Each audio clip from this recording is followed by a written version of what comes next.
All right, so in yesterday's video, I was offering an interpretation of what the fundamental fantasy is behind the FE function and the FE way of being in the world.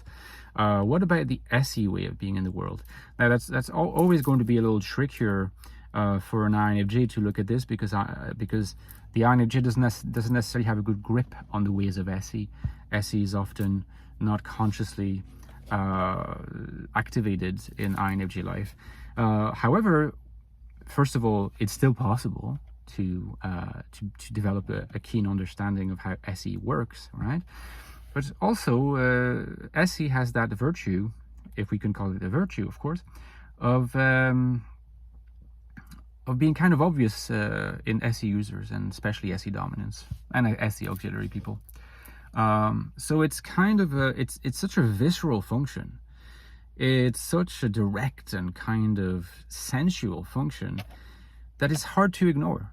It's hard to ignore, and so you can really observe a lot of stuff about it. And if you think, you can really come to some interesting observations. So, what can we say that SE and NE have in common, right? And you'll see that by thinking about this, we will get to a better understanding of the fundamental fantasy of the SE function, behind the SE function.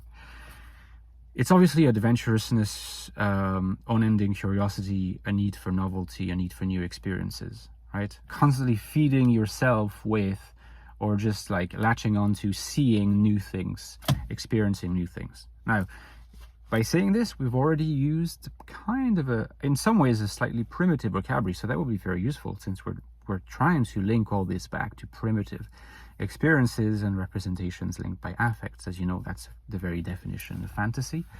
And so what can we say about SE? And in fact, we will see later on, as a kind of cliffhanger for the next video, which probably will be about NE, that if you figure out the SE fantasy, you get better access to the elucidation of the NE fantasy, which is not completely a surprise because NE and SE are both functions of external perception, have a lot in common, okay? So what distinguishes an SE and an NE, in many ways, one of the most striking features of this distinction, of this difference, is that the adventurousness of SE comes with a hunger for sensory and sensual gratification. And that is not usually present in any dominance. Compare NE dominance and SE dominance. The hunger for sensual gratification is almost always there in SE dominance. It's rarely there in NE dominance. In NE dominance, there seems to be more a sort of a drive to push curiosity for its own sake, almost as a matter of survival. It's any need to explore, but it's almost like it's kind of undergirding an existential need. Whereas in the case of SE, there's more of a search for sensory gratification. And what does this tell us? It tells us, I think, that SE secures existential groundedness in the pursuit of a fantasy that has very much to do with hunger and feeding. More specifically, I think that the fundamental fantasy of SE in relation to the mother figure, and more specifically the breast, because as I in fact believe, not all fantasies are born at the same time, right? The mechanism by which one of them becomes more fundamental than others is not in perfect symmetry to the first appearance of fantasies in the life of the young child. The fantasies of the SE dominant exist in other types, but they're not as prevalent. It's hard to understand why the young child, because all the fantasies emerge roughly between like 3 months and a year, okay? So they're all really primordial, they're really primitive, but they still don't emerge all at the same time. I think it's fair to say, for example, that the TI fantasy, the TE fantasy, the FE fantasy, and the FI fantasy, which I have not talked about yet, are slightly later ones. And it makes sense because judgment is something that also comes later anyway, you know? But you will see in a later video, in my later video, that the any fantasy also emerges a bit later. Why the any dominant becomes fixated on this one as the core of its fantasy life, as its core narrative, it's hard to say. We need to understand the particular kind of symbolic wound stitch that, you know, joins together collective unconscious and personal unconscious for any dominance, for SE dominance, for all these types, and not being an SE dominant or an any dominant, far from it. It's hard for me, you know, I'm always speaking from an NI point of view, but I try to connect the dots and create connections, and we'll see if other people follow suit. What I would certainly say is that the SE fantasy is one of the most primitive fantasies. It's one of the first to emerge because it has to do with feeding, it has to do with hunger. It sort of brings us back to a stage of fusion with the mother. You know, it's really between like 3 and 6 months, I think, where dependency on the mother is complete, it's total, and where the if you like, the mode of relationship, the love relationship is not experienced as differently as the feeding relationship. There's a mixing in the child's experience of all these different things. The differentiation process is not really activated. Okay, we all have that. We all have that, and we all still have that. We're all hungry for new experiences, right?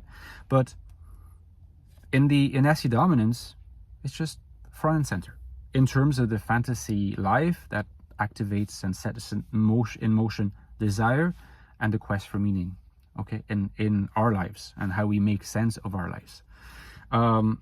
So what I would call it, right, is, well, I would call it, I will tell you what I call it, and then I'll explain why. I call it a fantasy of limitless feeding, right?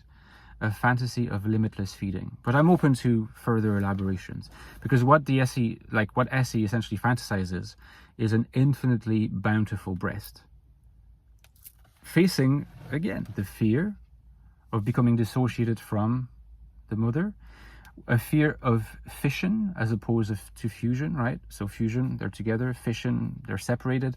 There's this fear. It comes before the fear of separation, the separation anxiety that is born a little bit later, and as we will see, I think is what NE wrestles against.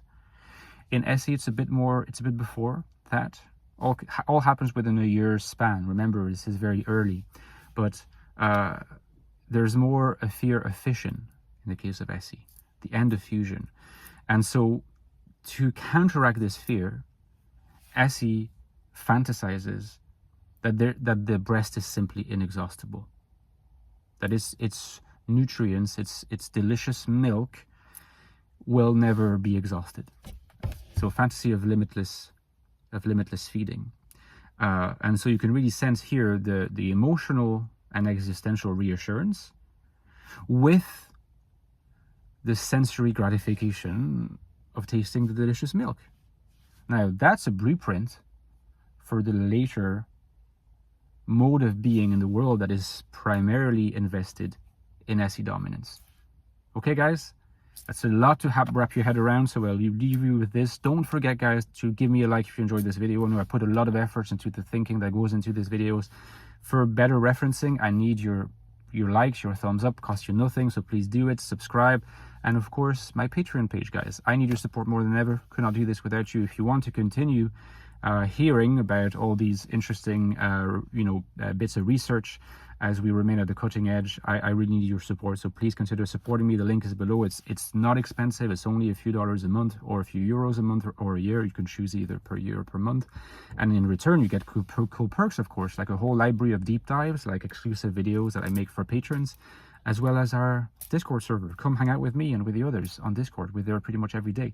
And finally, guys, don't forget that you can read my books on the INFJ. If you want a deep understanding of the INFJ, get these 2 books linked below as well. Infinite Soul, my latest one on INFJs in the modern world, how to find meaning, purpose, and value in a world we often see as hostile, as well as prequel, the Ecstatic Soul, which is all about the INFJ's inner world, inner thoughts, consciousness, desires, beliefs, and much more. Get these 2 books if you want a deep understanding of the type, and I'll see you tomorrow, guys. Bye-bye.